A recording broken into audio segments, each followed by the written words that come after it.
Indrek Ajupank, põhiturniir on läbi, Pärnu meeskond 77-61 maha surutud. Kuidas sa hindad seda põhijooaja lõppu ja üldse kogu seda nii esimest kui teist poolaastat? Esimene poolaasta oli päris okei ja siin nagu teine poolaasta näitab siis natuke nalja ka, et päris palju neid võite ei kogunud, aga noh, kokkuvõttes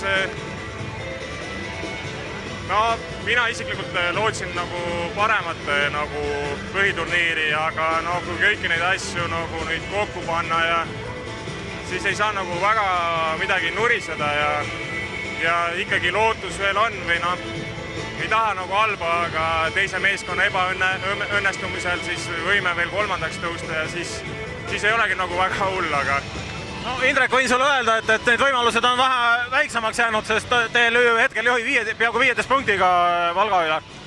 Okei, no siis on see rong võib-olla läinud jah, et kahju. Aga ega see 4. koht nüüd ei ole halb ja ega Tarvas nüüd on head hoogu näidanud. Tänane mäng andis ju eneseusku ja teadmist, et need võidud võib sealt täiesti vabalt ära võtta. Ei, et nüüd ikka algab jah, see kõik see nagu õige karussell. Täna oli Oliver Metsalu, oli nagu tundus nüüd ka väike jokker olema meeskonnas või? Tema mängis täna väga hästi jah, kasutas algusest saadik oma minuteid väga tipp-topp ära ja loodetavasti play-offis kõva lüli meil olemas.